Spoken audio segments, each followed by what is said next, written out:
Hello बच्चों, स्वागत है आपका मैथमेटिक्स एनालिसिस 2.0 में। आइए आज हम लोग क्लास 10th के जीव विज्ञान का क्वेश्चन आंसर करेंगे। बायोलॉजी का क्वेश्चन आंसर करने जा रहे हैं। पहला चैप्टर पे हम लोग चलते हैं। पहला क्या है? जैव प्रक्रम पोषण। जैव प्रक्रम में पोषण का, आइए हम लोग इसका क्वेश्चन आंसर देखते हैं। आइए, आपको चैप्टर में कहीं दिक्कत है, आज आपने नहीं पढ़ा है तो आप हमें कमेंट कीजिएगा, आपको हम चैप्टर पढ़ा देंगे टॉपिक बाय टॉपिक। ठीक, चलिए आज हम लोग क्वेश्चन आंसर चलते हैं। आपको भारती भवन का ये बुक है, भारती भवन का क्वेश्चन आंसर कोई भी यूट्यूब चैनल पे इतना अच्छा से नहीं मिलेगा आपको। आइए हम लोग ये देखते हैं इसका क्वेश्चन आंसर। चलते हैं हम लोग सीधा क्वेश्चन आंसर पे। देखिए बच्चों, इधर ऑब्जेक्टिव दिया है, ऑब्जेक्टिव आप लोग बना लीजिएगा खुद से, और ऑब्जेक्टिव का आंसर ये इस बुक में दिया हुआ है, इसलिए हम लोग कहाँ चलेंगे? डायरेक्ट चलेंगे हम लोग लघुत्तरीय, अति लघुत्तरीय क्वेश्चन आंसर। चलिए हम लोग शुरू करते हैं अति लघुत्तरीय। पहला क्वेश्चन है, जैव प्रक्रम किसे कहते हैं? आइए हम लोग इसका आंसर देखते हैं। वे सारी क्रियाएं जिसके द्वारा, यहाँ द्वारा लिखा है, जिसके द्वारा जीवों का अनुसरण होता है उसे जैव प्रक्रम कहते हैं। जिसके द्वारा जीवों का अनुसरण होता है उसे क्या कहते हैं? जैव प्रक्रम कहते हैं। आइए हम लोग क्वेश्चन नंबर 2 पे चलते हैं। कह रहे हैं, बहुकोशिकीय जीवों में ऑक्सीजन की आवश्यकता विसरण द्वारा क्यों नहीं पूरी होती है? बहुकोशिकीय जीवों का शरीर के अंग जटिल होते हैं, ठीक है, तथा सारी क्रियाएं सीधे पर्यावरण के संपर्क में रहती है। इस कारण ऑक्सीजन की आपूर्ति विसरण द्वारा संयम नहीं होती है। आइए हम लोग तीसरा नंबर क्वेश्चन पे चलते हैं। खरा, जीवों में पोषण की प्रमुख 2 गतिविधियों कौन कौन सी है? जीवों में पोषण का प्रमुख 2 गतिविधि कौन कौन है? स्वपोषी एवं परपोषी। आइए हम लोग क्वेश्चन नंबर 3 पे चलते हैं। खरा, हरे पौधे में किस प्रकार का पोषण पाया जाता है? देखिए, हरा पौधा में किस प्रकार का पोषण पाया जाता है?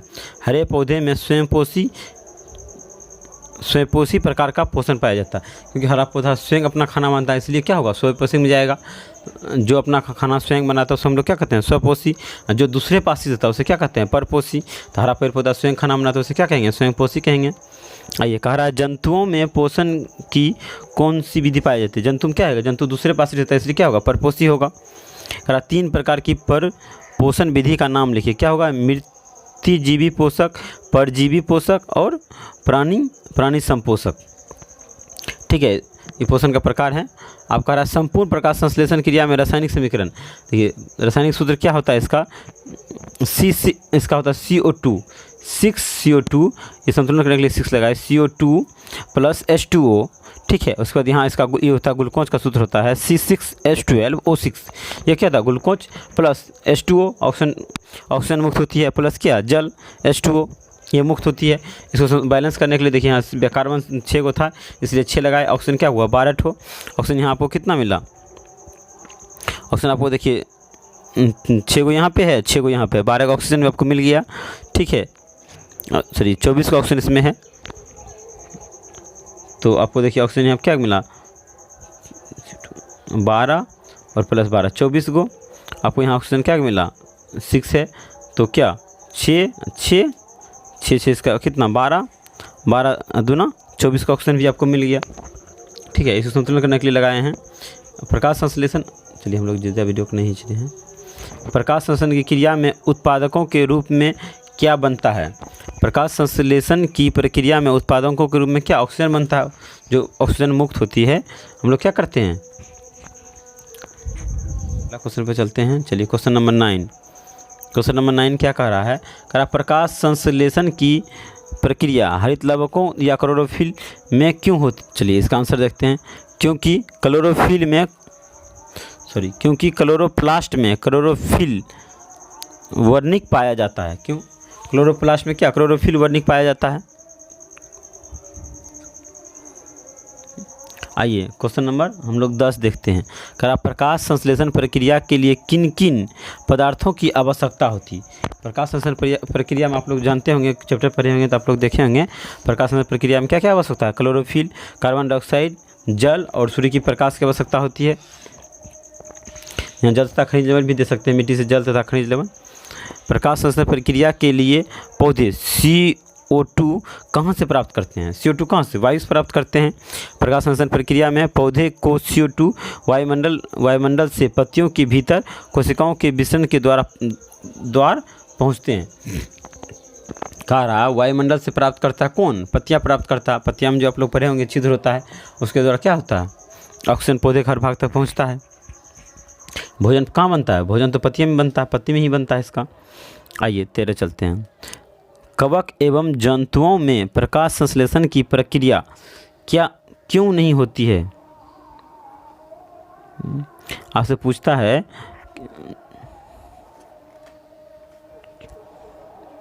क्यों होगा प्रकाश संश्लेषण क्यों नहीं होती है?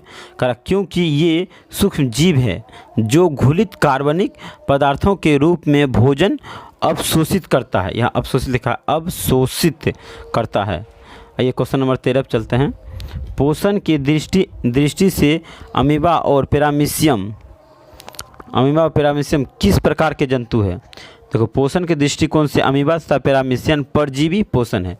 परजीवी मतलब दूसरे पास ही रहता है, परजीवी है। ठीक है, हम लोग परजीवी के बारे में चैप्टर में पढ़े थे। जो दूसरे पास ही रहता है उसे परजीवी कहते हैं। आइए, मनुष्य का आहार नाल कौन कौन से मुख्य भागों में बटा होता है? मनुष्य का जो आहार नाल होता है वो किस किस में बटा हुआ होता है? मनुष्य का आहार नाल जो होता है अमाशय, पक्वाशय, पितरस, छोटी आंत एवं बड़ी आंत इत्यादि में क्या होता है? बटा होता है। आइए क्वेश्चन नंबर हम लोग चलते हैं 14 पे। 14 हो गया है, 15 पे। 15 करा, ग्रासनी में स्थित 2 छिद्रों का नाम बताइए। क्या होगा? नील द्वार और कंठ द्वार। मनुष्य में पाचन आहार नाल के किस भाग से शुरू होता है? मनुष्य का पाचन जो होता है कहाँ शुरू होता है? मुख से। हम लोग मुख में भोजन लेते चबाना शुरू करते हैं, पाचन का शुरू किया वहीं से हो जाता है। आइए क्वेश्चन नंबर अगला चलते हैं। मनुष्य के आहार नाल के किस भाग में पचे हुए भोजन का अवशोषण होता है?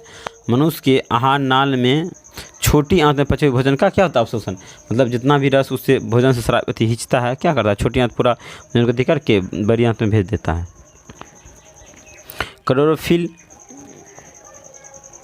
क्लोरोफिल वन्य का कहाँ पाया जाता है? कहाँ पाया? क्लोरोप्लास्ट में पाया जाता है। क्लोरोफिल कहाँ पाया जाएगा? क्लोरोप्लास्ट में। प्रकाश संश्लेषण प्रक्रम द्वारा पौधा क्या निर्माण करता है? भोजन। प्रकाश संश्लेषण द्वारा पौधे में क्या बनता है? भोजन बनता है। मृत जीवी को क्या कहा जाता है? अपघटक के कहा जाता है। क्या कहा जाता है? जो मरा हुआ अथी रहता है उसको क्या अपघटक कहते हैं। करा है, जिस जीव के शरीर में परजीवी अपना भोजन प्राप्त करते हैं वे क्या कहलाते हैं? उसे कहते हैं स्वपोषी। कह रहा है गोबर छत्ता हुआ लिखा, क्वेश्चन नंबर 22 में आप देख सकते हैं। गोबर छत्ता में किस प्रकार का पोषण होता है? गोबर छत्ता में किस प्रकार का पोषण होता है? कह रहा है मृतजीवी पोषण होता है। गोबर छत्ता में किस प्रकार का पोषण होता है? मृतजीवी पोषण होता है। आइए क्वेश्चन नंबर 23 पे चलते हैं। कह रहा है पत्तियों का कौन सा अंग CO2 युक्त वायु का प्रवेश द्वार है? पत्तियों का कौन सा अंग? तो देखिए क्या होगा? क्लोरोफिल अथवा हरित लवक। क्या है? क्लोरोफिल तथा हरित लवक होगा। ठीक है। पोषण की दृष्टि से जंतुओं को क्या कहा जाता है? पोषण की दृष्टि से जंतु को 2 भागों में बांटा गया। क्या? एगो स्वयंपोषी जो अपना खुद से पोषण करता है और एगो परपोषी जो दूसरे पास ही रहता है। कह रहा है अमीबा में भोजन का पाचन कहाँ होता है? अमीबा में भोजन का पाचन कहाँ होता है? रसधानी में होता है। हम लोग क्वेश्चन नंबर 26 पे चलते हैं। कह रहा मनुष्य में पाचन के लिए विशेष अंग को क्या कहते हैं? विशेष अंग को कहते हैं आहार नाल। विशेष अंग को क्या कहते हैं? आहार नाल कहते हैं। आइए अगला क्वेश्चन पे चलते हैं। क्वेश्चन नंबर 27 पे चलते हैं। कह रहा है मनुष्य के जीभ के ऊपर सतह पर पाए जाने वाले संरचना को क्या कहते हैं? मनुष्य के ऊपर जो जीभ के ऊपर पाया जाता है उसको कहते हैं स्वाद कलिकाएँ। क्या कहते हैं? स्वाद कलिकाएँ, जिससे हम लोग क्या स्वाद प्राप्त होता है। मुख गुहा से भोजन कहाँ पहुँचता है? मुख गुहा से भोजन क्या पहुँचता है? देखिए हम लोग मुंह में जो भोजन लेते हैं भोजन कहाँ पता है? ये नली में जाता है, ग्रास नली में। ग्रास नली के द्वारा फिर क्या आमाशय सब में जाता है।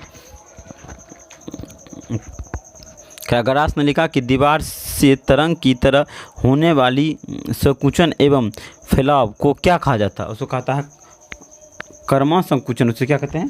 कर्मा संकुचन।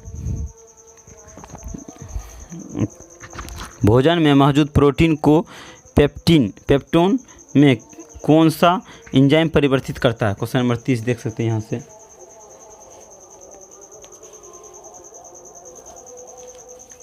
क्वेश्चन नंबर 30 यहाँ देख सकते हैं, कह रहा है कि पेप्सिन कौन सा एंजाइम करता है? पेप्सिन। आहार नाल के सबसे लंबे भाग को क्या कहते हैं? आहार नाल के सबसे लंबे भाग को बड़ी आंत कहते हैं। शरीर की सबसे छोटी ग्रंथियाँ क्या कहलाती है? आंत ग्रंथि क्या कहलाता है? आंत ग्रंथि। पाचन की क्रिया कहाँ पूर्ण होती है? पाचन क्रिया क्या है? रेक्टम में होती है पूर्ण। छोटी आंत एवं बड़ी आंत के जोड़ पर उपस्थित नली को क्या कहते हैं? सिकम। अपचा भोजन अस्थायी तौर पर कहाँ संचित रहता है? अपचा भोजन जो अस्थायी तौर पर रेक्टम में होता है। कहाँ होता है? रेक्टम में। जो भोजन नहीं पचता है वो रेक्टम में संचित रहता है। चलिए, इसका अति लघुत्तरीय हो गया। थैंक यू बच्चों। लघुत्तरीय अगले वीडियो में देखेंगे, क्योंकि वीडियो ज़्यादा लंबा ना हो जाए, इसलिए अगले वीडियो में हम लोग लघुत्तरीय को देखेंगे। आप मेरे चैनल को सब्सक्राइब कर लीजिए और प्ले लिस्ट में जाइए, आपको सारा चीज़ मिल जाएगा। वहाँ प्ले लिस्ट से आप डाउनलोड कर सकते हैं या वहाँ से आप देख सकते हैं। जो भी लघुत्तरीय चाहिए, दीर्घोत्तरीय चाहिए, सारा वीडियो मिल जाएगा। और कोई भी दिक्कत होगा तो आप कमेंट करके हमें लिख सकते हैं, हम लोग उसका वीडियो बना देंगे। Thank you very much.